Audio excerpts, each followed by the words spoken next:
say, now I heard And then that tour next year. what? Revere for another season. She didn't hate the energy. Well, I have never been out No, there. It's a comedy. So we're She plays a cafe owner.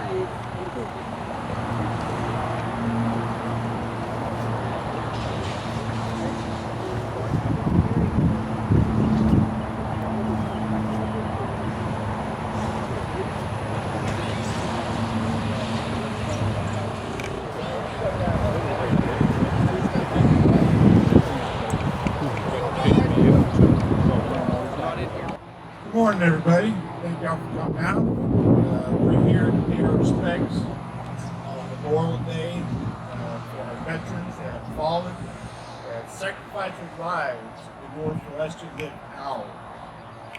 I'm glad to be out here, being part of this family, the Marine Corps League.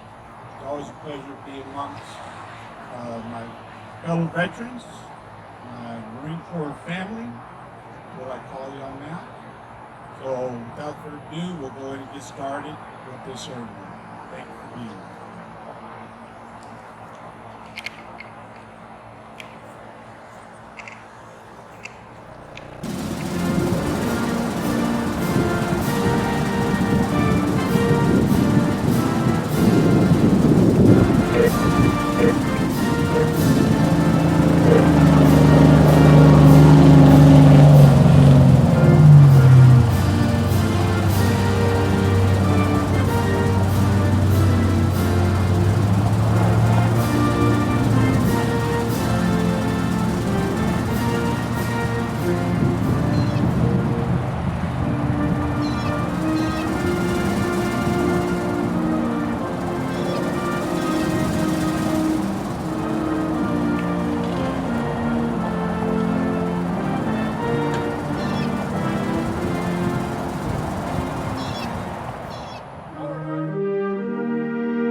Nation honors the fallen. We as Marines are taking the time to do the same thing. We are doing it a little more personally. Our Corps has fought since the Revolutionary War in every battle of every type that our nation has experienced.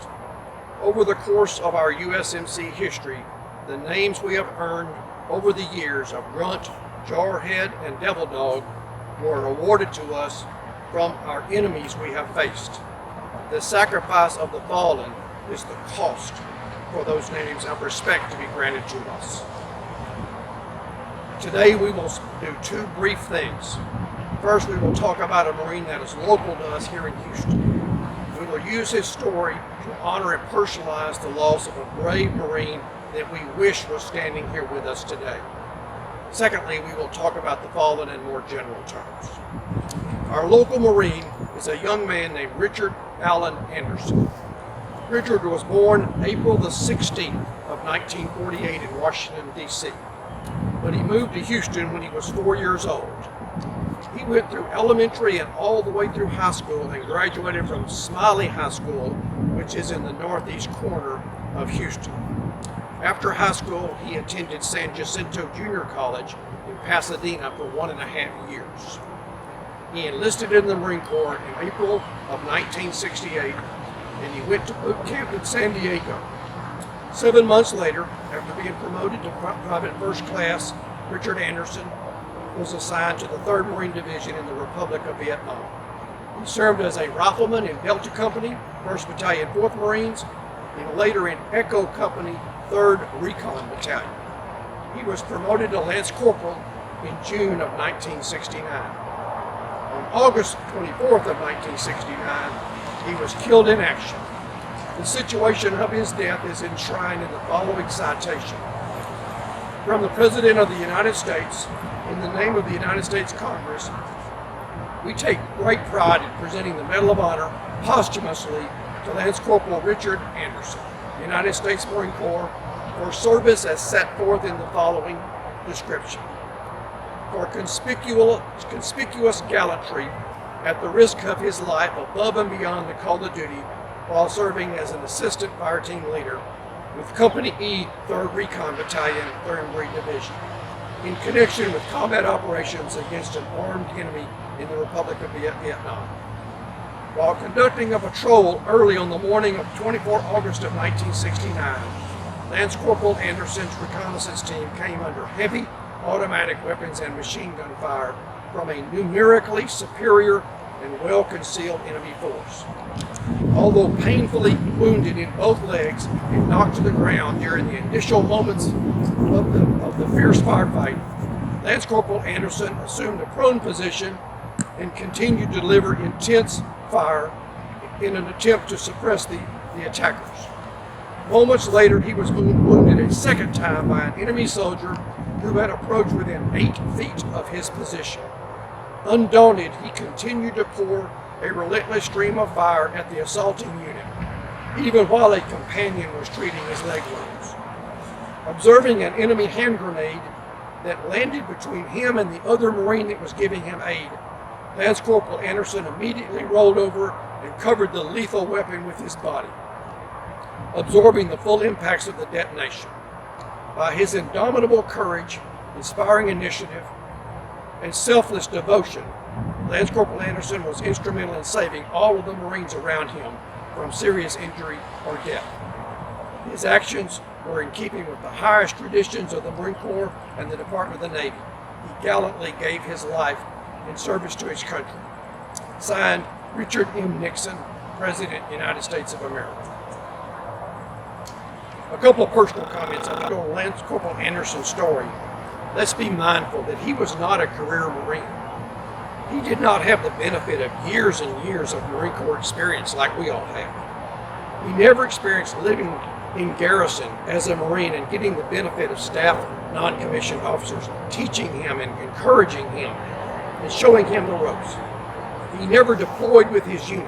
He never trained extensively, and he never lived as a Marine where he could learn and mature. His story is much more abbreviated.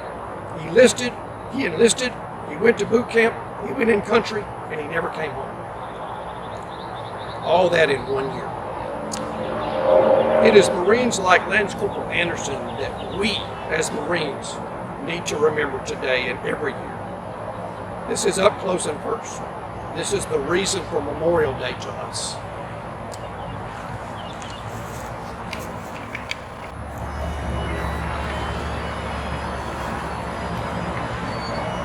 It's a little harder to walk out here, as we get older.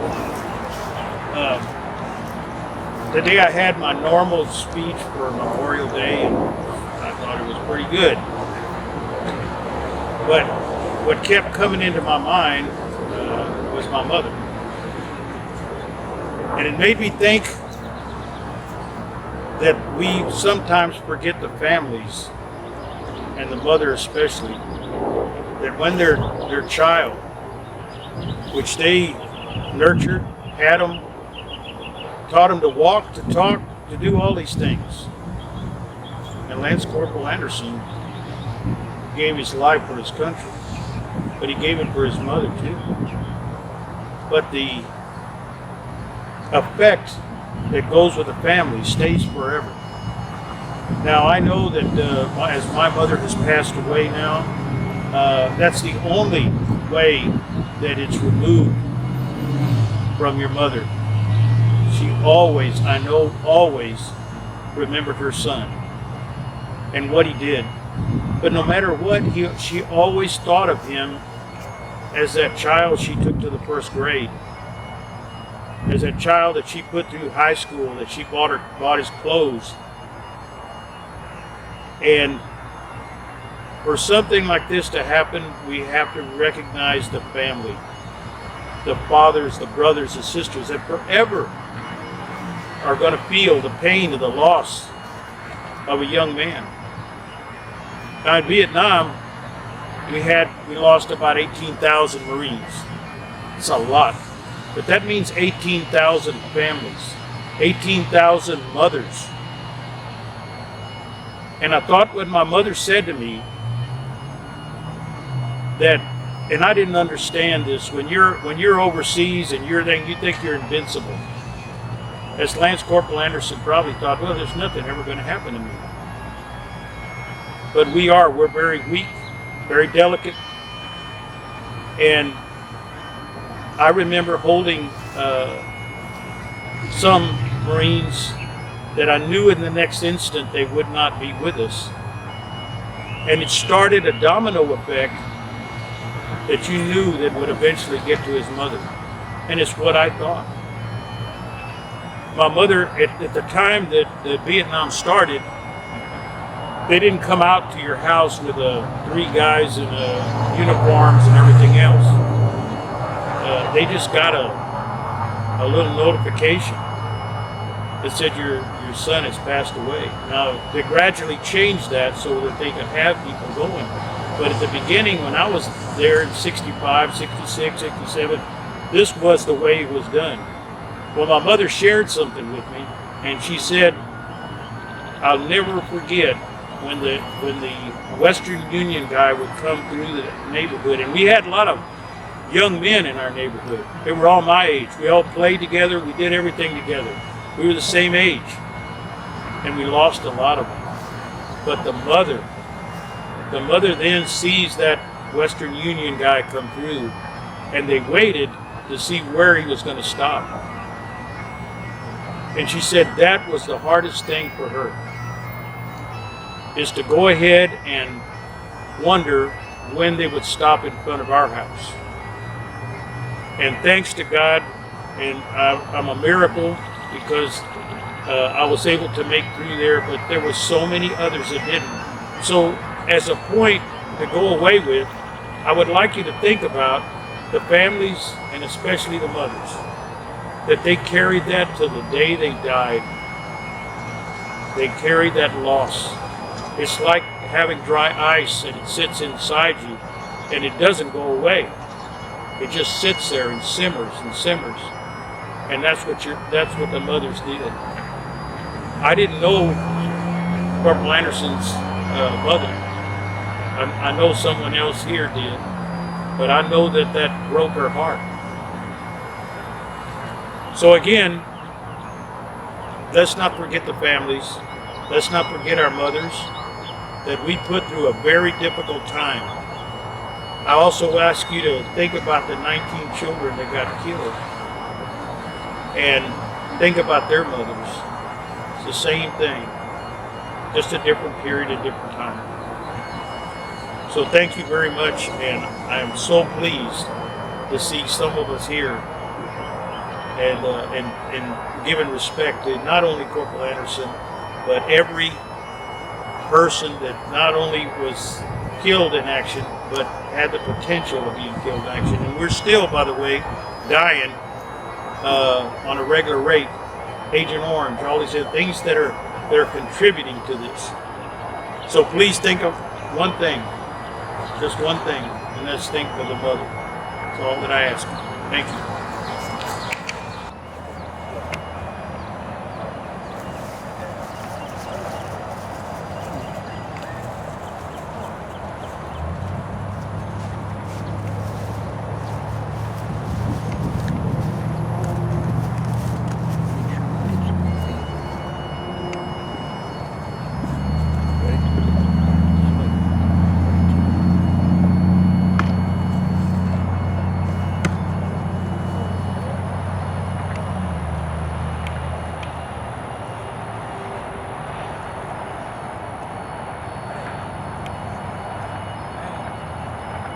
Fire.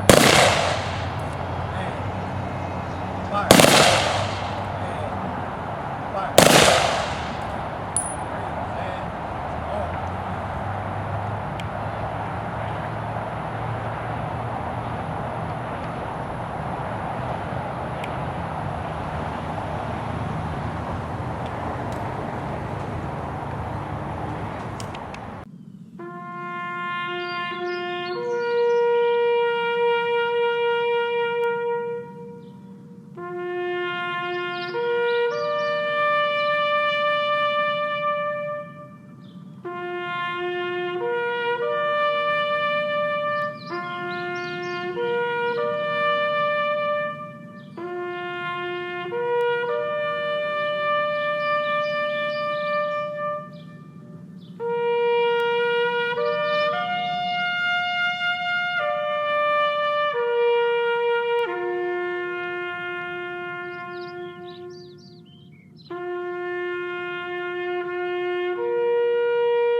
Our Father who art in heaven, hallowed be thy name. Thy kingdom come, thy will be done, on earth as it is in heaven. Give us this day our daily bread, and forgive us our trespasses, as we forgive those who trespass against us. And lead us not into temptation, but deliver us from evil. Cover. All right, folks, that concludes our ceremony for today, for Memorial Day at Lance Corporal Anderson's gravesite. I'd like to take a moment, if I can get everybody to stand, everybody in attention, we're going to take a moment of silence for all our fallen comrades that are here in this cemetery and throughout our nation. Please rise. Uncover.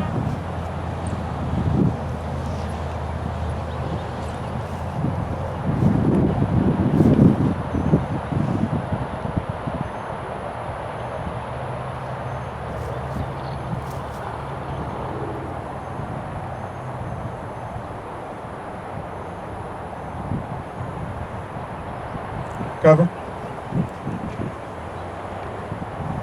Again, thanks for everybody coming out. Hopefully we have a great weekend.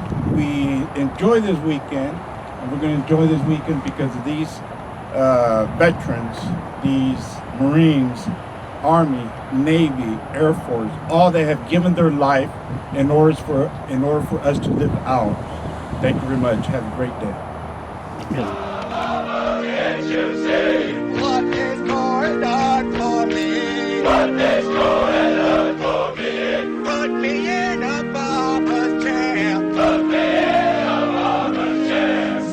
Stamping, I had no hair. Stamping, I had no hair. And if I die in a combat zone, if I die in a combat zone, watch me up and ship me home. Watch me up and ship me home. Looks to me like it's the east side of the road. Don't you want them on the west?